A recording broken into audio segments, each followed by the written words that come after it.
Hey there, everybody. I am live here with an amazing human, one of my favorite people to work with in business. He's an entrepreneur, he's an author, he's an activist, he's an educator, he's a dad. Kyle King, it is so good to have you here today. It is always great to see you, Lauren. I know we were talking off camera and you know us, so it's always great to have you as well. I agree. I will never forget the first time I met you. I think we were on a virtual coffee during the pandemic and we were like, tell me about yourself. And Kyle has done and is doing all these amazing things in business. And we didn't even get to that for like 5 minutes because you were telling me about your son and you were telling me that you're a man of faith and that you're a father. And I'm like, God, what a good dude. And then he started telling me about all of his business ventures and his books. And I was like, oh shit, he's amazing. I But try I to love that you always lead with that. definitely. I think a lot of times we lead with titles that mean nothing, so that we can make ourselves feel better or we can exude our significance to the world. But if we really just led with things that are truly important to our hearts, then we're able to connect with people deeper and more authentically as well. Yeah. Um, and me being a father, that's I feel like always going to be my greatest achievement. Absolutely. And he's dedicated a big part of his life in business to helping parents and fathers in particular. We're going to get to that in just a minute. But Kyle and I we formed a pretty deep friendship over the last couple of years. We've been each other's clients. I took his writer's game course. He's taken one of my sales classes, and we've spoken at each other's events and helped each other's clients out. And it's just like, this is the power of community and the power of having people in your corner who really care about the collective good over, individual success. So we've done that for each other the whole time. I am thrilled that Kyle is coming to speak at the summit January 7th and 8th. So if you don't have your tickets yet, you're nuts, by the way. Like, get it for yourself, Christmas gift. It's going to be amazing. But Kyle is going to be talking about legacy. And in particular, the name of your talk, Kyle, is Lusting Over Legacy, which is Definitely. a very interesting title. So can you tell us a little bit more about your talk and this Of course. concept in general? The first title was Destiny Through Obedience. And why it was that title is because I believe that somebody else's destiny is attached to our obedience. If we're operating in our calling, if we're operating in where we're supposed to operate, someone else is going to be able to unlock their purpose and where they're supposed to go. But then as I continued to mull over it, I was like, that's not as provocative as I want it to be. Especially with knowing you, Lauren. So I came up with a new title, and it's Lusting Over Legacy, because I feel like a lot of human beings, especially nowadays, our flesh and our internal desires drives our decision-making process. And a lot of times we wonder why we're not at peace, we're not happy, we're not in relationships that truly make us feel empowered. We're not doing business that makes us really feel happy. And we accomplish great things in life, but we still feel empty. So because we're so focused on lusting over this idea in our mind of what legacy is supposed to look like based upon society's standards, rather than sitting in silence and understanding, what was I called to be? What do I want to be remembered as? Who do I want to be as a father? Who do I want to be as a mother? And despite what the world wants from you, standing firm in your boundaries, standing firm in who you are and your authenticity, and being willing to show up exactly how you are and believe that you are just enough the way that you are.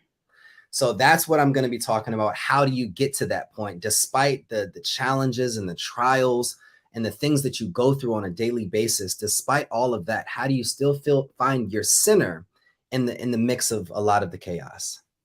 Oh my God, I have chills like up and down my arms because I knew that was the title of your talk. We messaged about it a little bit, but I was saying to Kyle before we hit live, I need this talk as much as anybody else in the audience because I find myself lusting over things that aren't ultimately it, whether that's money or recognition or a certain milestone in my business or appearing a certain way or not fucking up on live television or whatever it might be. I'm lusting over those goals sometimes, and I have to step back and get centered like Kyle said, but I'm not always that great at it. So how do you, like, literally, Kyle, how do you do that when you're like, do you ever find yourself lusting over things and having to catch yourself? Of course, of course. Something that I recently heard that I want to share now. I was in church yesterday, and the pastor, he said, "Does your family have a mission statement, and do you have a mission statement personally as Oh. well?" And we all have to have our purpose statements and our mission statements. That's one. But does your family also know what is the mission or what is the standard in which we operate in this family? Do you know what you're called to be? Do you know what you have the possibility to go create? It's not about what am I going to be when I grow older. What am I going to innovate when I grow older? So all of these different things are first important. Understanding, what am I supposed to be doing here in life? One of the things that I've always talked about is, what is your top 5? If you can have any 5 things in the world in life before you die, what are those 5 things that you want most? So my top 5 are: number 1, to me, when I die, I want to be known as the father, as the husband. I want my children to look at me as truly like he was an honorable man. He was a great father. He was a great husband and a faithful man. Mm-hmm. Number 2, has always been, I want to be able to marry someone that I'm proud of, that I can sit in the audience and watch her rock out a stage of a million people, 100,000 people, and I'm able to just pour her up and move her forward. Yeah. Number 3 is, I want to be able to launch an affordable housing community for single fathers, to be able to have a place where they can learn entrepreneurship, have quality education, and be able to have a pathway to success. Number 4 for me is, I want to build an educational technology that helps 10 million students across the world. And then number 5, which is a new one, is I want to use my voice and my ability to write a Pulitzer Prize winning book. Now, I say those 5 things because those are the guiding stars to every decision, every relationship, everything that I do. So now that allows me to put boundaries around business, around opportunities, around travel, around books that I read, around podcasts that I listen to. But if I don't have any guiding stars, then I have no direction. So yes, I may make $100,000 this week, but if it's in a cleaning business, then that doesn't help empower my purpose business. Yeah. Oh, you want to know something funny, Kyle? I was on your podcast like 2 years ago, Mhm. and that list was virtually identical. I agree, number 5 has been updated just Yep, a touch in 2 years, but like I've heard that list before. exactly. And that's because Kyle does have a mission statement and he's living by it. Of course. That's I mean, God, I gotta go down and write down my top 5 right now. Of Like, course. do I even have this together? It's The so only, good. only time, Lauren, really that I feel off and a little wonky, and I find it happens so often, like when I find challenges in my relationship, when I Mhm, find mhm. challenges just internally, it's I'm doing things that aren't in alignment to the things that I believe that I'm called to do. So Yeah. anybody watching this right now, or you're watching the replay, or you're here on live, you have to ask yourself, the discomfort in your life, I want you to ask yourself, are your actions, your decisions, and your behaviors in alignment to the things that truly bring you peace and happiness? Because when I'm operating in those 5 things and committing Yep. to those 5 things, everything seems to be just flowing exactly how it needs to flow. It is flowing for you. I won't put it on blast, but some of the stuff going on for you right now that I know about privately, I'm just like, "What? He's in flow." So let me ask you this, because I've been coming across people, some of whom are coming to the summit, who are saying this: "I don't know what makes me happy," or Mm, "It's so vague. Like, I know I want time and money freedom, but I have no clue how to get there." Or I know I want something different with my career, but I don't know what. So you've done the work to clarify your top 5. What if somebody's like, I have no clue what my top 5 are? of Where would course. they begin? So I believe you begin by understanding your definition first. Before we learn words, we have to understand, before we use words, you have to understand how to define them and identify them, right? So what do you define as happiness? What does happiness look like? That would Mhm. be my first question to them. What does success look like? What does fulfillment look like? What does a happy relationship actually look like? And then I would have them write it down. Write it down. Take some time, take 3 to 5 minutes to write down what those things look like. Yep. Then I want you to ask yourself, in seasons of your life, have you ever felt any of the things that you've written down? Ever? In a movie that you watch, in something that you experience, even if it was only for a second, have you Hmm. felt it?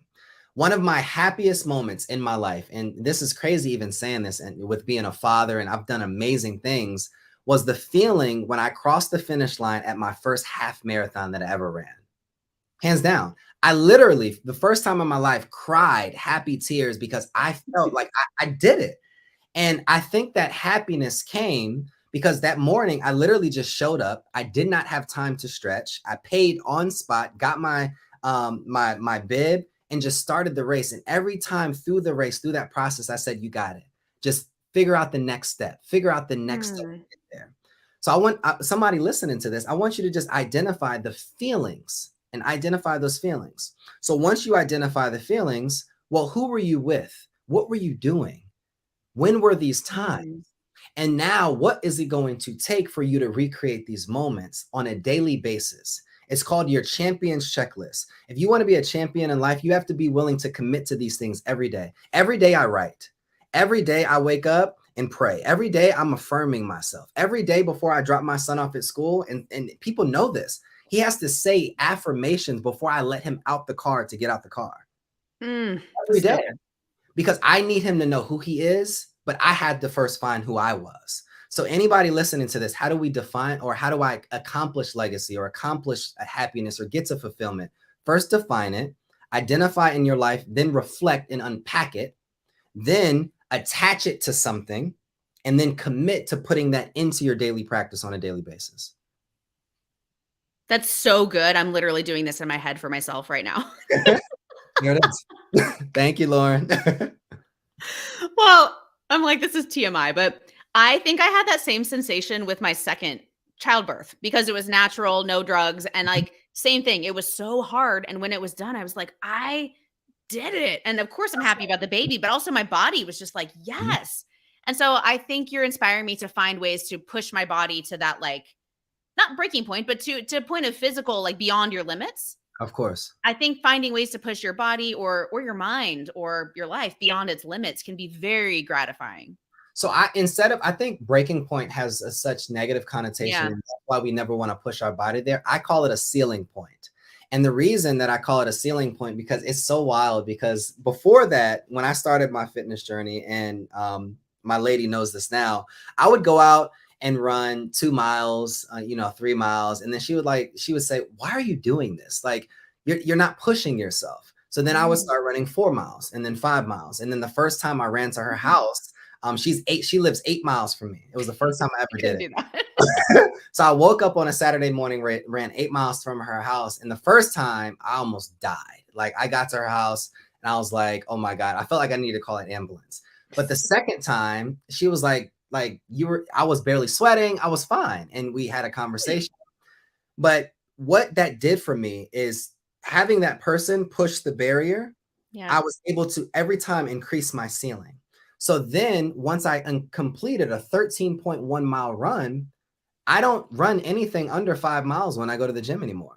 And I look at 6 miles and 5 miles now, like, this is nothing. I'm barely sweating. I need to turn up the speed. But I remember the time where I was struggling on 2 miles. So somebody right now, you need to increase your ceiling point. If you're running 2 miles a day, go to 2.5. Yep. If you're only reading for 30 minutes a day, do 35 minutes. If you're only spending an hour a day reading to your children or spending quality time with your husband or wife, commit to more time. And I guarantee if you learn how to increase your ceilings, once you accomplish them, they'll be your new floors. I believe you. I really do. It's almost like that barrier of the 4-minute mile. Have you heard this? Like, nobody ran a 4-minute mile. And then once the first dude did it, like a bunch of people did thereafter. It's the barrier of believability. Like, once you do it once, it's going to be super hard, but then it's no longer, it ain't a thing. Like, that's what I teach people when it comes to sales. If you just do this 100 touch challenge, for instance, which coincidentally Kyle teaches too. When we first met, we were like, oh, we're teaching the same things. We have the same mindset. Once you learn that you can reach out to 100 people and not die, you will be like desensitized to the fear. And then you can go again and get better and improve and push yourself. Of course. Of course. So it's just a matter of repetition, believing in yourself, and setting a definition. I believe in committing to things before they're actually ready. So that is like season that I'm in. Anybody right now, whether you are on the fence about doing anything, right? Anything, I want you to commit to it and allow God to figure out the rest, or whomever you believe in. Commit to it and figure out anything after that. Whether it's the relationship that you're like, commit to it. Because once the commitment happens, it forces you to set boundaries, and then it focuses you on what you actually need to be doing. Yep. I always believe in what I teach to even entrepreneurs is like, go create a flyer to the event, to the webinar, to the book launch. And then now it puts pressure and it holds you accountable to commit to the action steps to actually get it done. So commit to it and then actually go figure out the rest. Oh, I've seen you and I both do this to great success. Yes. Full disclosure, I did that with this conference. There it is. Right? I said, we're going to book the Marriott. I don't have any tickets sold yet. We're going to go ahead and go on faith and book it. And then I asked all of these amazing people to come speak. And they all said yes. Like you said, God or the universe, however you call it, rewarded that commitment. That's true. But everybody wants to have, I don't know, like their ducks in a row or have it perfect or make sure that every risk is managed away. And if you have big, significant goals, you're never going to manage every risk away. Oh, 100%. Sometimes you have to go on faith and faith on yourself and faith that God and the universe are there to catch you. Of course. Everybody wants the promise with no process. Yeah. Everybody wants to be married without understanding how to learn to navigate the challenges of marriage. Everybody wants to be the successful entrepreneur, but isn't willing to be disciplined and commit to a schedule that allows them to do that. Everybody wants the big sales of the high ticket program, but nobody wants to do Lauren's 100 touch challenge to be able to go through 90 sales calls that don't work to then get to that 91st of that person that's willing to pay you $10,000. Everything that I've accomplished now and how I'm able to show up as a father to my son now and so intentionally and so intuitive is because I understand what it was to hold a lifeless child in my arms. I lost my first son at birth. So the day that he was supposed to be delivered, I blamed myself because I didn't think that I was there in time. So I blamed myself and I was filled with shame for years. But that gave me the motivation. So once my son was born, I understood what life was without. So I need to be grateful of what having life is. I heard something by Eric Thomas, and he said, he asked the audience, he was like, how old is your mom? How old are your parents? They said 65. No, I think they said 60. He said 60. And he was like, the average life expectancy, he said, how often do you see your parents every year? He said about 1 to 2 years, 1 to 2 times a year. He said the average life expectancy is roughly 65 years old, right? I think he said. And he said, you don't have 5 more years with your parents. You have 10 more visits. Yes. And that shook me to the core. Yeah.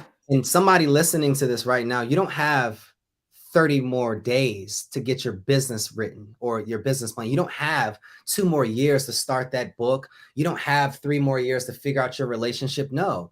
If your bus stopped running today, have you operated in purpose? Have you actually activated the thing that's inside of you? And this is why conferences like this are so important. Yep. You've been having the same goals for the last 3 years, and now you have a community of people, you have a conference, and you have quality coaches that are willing to share their testimonies and their strategies. That's why what Grab Life by the Goals is doing is necessary for you to stop thinking about your goals and start writing and achieving the things that God put you on this world to achieve. Oh, I'm getting some thumbs up, some emojis on what you just said. And I'm like almost moved to tears. This is why Kyle is the closing keynote speaker on day 1, because we're going to be going through a lot of stuff, a lot of what makes you happy, your legacy, your purpose, your why. And then he's just going to drive it home with like, life is precious. Life is so I've known that about you since we met. And maybe it is the loss of your first child. Maybe it's some of the other things you've been through, but you've always just inspired me that way to be like, look, what if the bus stopped tomorrow? Like you said, exactly. Are you proud of the mom? You remember that time, the first time I was on your podcast and I started like weeping? Oh. I was like, you asshole. I was not ready for these questions. It's all good. It was born. I am going to post that podcast again because it was so good. I still get comments on it, by the way. Thank you. You were amazing. Likewise. Okay. I'm trying to think if I have any other questions for you. We have time for one more. Yeah. Okay. So Kyle's a badass when it comes to business and books and education and his missions and everything that he does. But I noticed, Kyle, this year you did take a step back, maybe from that so that you can work on your physical, mental, and spiritual health. So where did you arrive at that decision and what was that? That is a great question. So first, I did not arrive at that decision lightly or easily. And anybody that is trying to make a decision to take a step away, there's 2 things that happen. Either you make the choice or the choice is made for you.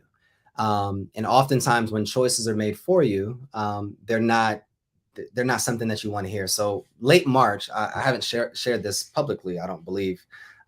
Late March 30th, I walked into the doctor's office.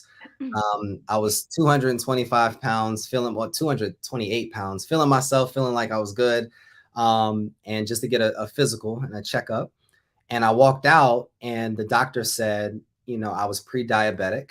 And if I continued to live in the way that I was living, I would have a heart attack. And he prescribed me all of these different medicines to go get as a 29-year-old male. And I said, hell no. Yeah. So for the next, this was in March, I told myself in Q2, I was going to get back down to my college weight, which is 175. And now I land at, I'm like 182 now, but I was so committed because I asked myself, if you die today, would Carter be proud of your decision to lose yourself in the process of trying to build something for him? Yeah. And a lot of times we lose ourselves in the process of trying to build something for someone else. And if you're trying to build anything, you have to first build yourself. For me, I was unhappy in who I was. I couldn't face the person that I looked at in the mirror. That then caused me to put on all of this weight because I didn't have discipline in eating. I didn't have discipline in my relationship. So I needed to go through a boot camp in myself before I was able to be honorable of this man that was out in the world speaking to kids and all of these different things. Now that caused me in Q3, it almost cost me my company. My revenue was super low. There was a time where I had to pay other people before even I could pay the bills of my own house. We've all been there in entrepreneurship, by the way. Of course. Yeah. And the reality of it is that I think a lot of times I did not want to be the smoke and mirror story. I didn't want to be the person showing up online, giving people all these different strategies, showing up on webinars, speaking to kids. So I took a step back and I started asking myself these tough questions. Like, who are you? What are the things that you need to apologize for that you're still carrying? What are the bad habits that you need to, form? What are the things that you need to unlearn? What is the type of man that you want to be? If you talk about you want to do these things with Carter, who are you? Because I believe that the greatest teacher and the greatest motivator and how we can motivate our children is to be the embodiment of what we want them to become. So I had to be the best father by becoming the best man. So I learned how to be emotionally intuitive, how to regulate emotions, how to be disciplined, how to do all of these different things, operate in integrity. If I don't have it, I don't have it. Say no, set boundaries, commit to my relationship, all of these different things. You know what happened is that 3 months later, I had a company that came to me and they're getting ready to acquire my company 2 years after I built the company. So it's crazy because 3 months before that, my power was off in my house. And then 3 months after that, I'm getting ready to see and become the first millionaire in my family in the first generation. So don't stop where you are. All of these different things, Lauren, I was telling you this earlier, of the 300 Spartans. Yeah. Yeah. When the 300 Spartans were met with the Persian army, they said, come and take it. They said, the Xerxes, the empire, the emperor of Persia, all he wanted them to do was submit. All he wanted to do was submit. And they could have kept all of their people free. But they stood on their principles and said, come and take our weapons. No, we're not giving up. We're not giving up what we stand for. So everybody that's listening to this, what do you stand for? When your back's against the wall, when you don't have the finances, when you have the anxiety, when you're feeling depressed, when your kids are getting on your damn nerves, when your husband doesn't understand you, it's not time to fold. It's time to stand up and say, come and take it, because I'm not going out like that. And your purpose means something. I knew that my purpose was more than my pain. I knew that I was more significant than the reality of what my story was writing. And you have the opportunity of doing the same thing. That's such a powerful story. Have you ever heard don't quit? So many people quit right before the miracle. There it is. I think you were at that do or die moment where you were like, I'm focusing on myself. I've got to go inward. I've got to, elevate my standard and be the man for my woman and my son and future children and all of it. And that meant sacrifice. Of course. And then months later, you've got somebody interested in buying your company. So craziest thing. So if anybody here, it feels like they're in that moment of breakdown or even despair, you might be minutes from the miracle. So just don't stop. I think that's the best thing that Kyle's story is teaching me is if you're in the arena and you're fighting for yourself, it will manifest. Of course. One way or the other. Of course. And this is why it's important for people like you, Lauren, because in these moments, even being able to send a text like, hey, Kyle, how are you doing? how's the business? Just checking on you, or us Mhm. being able to navigate this relationship as well.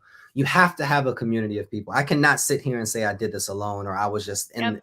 in alone. No, it was my community of people, similar to Lauren, similar to my lady Kiana, similar to different people in my life that have helped me navigate this space. And you have to ask yourself where you are. The reality of it is because you put yourself there. Mhm.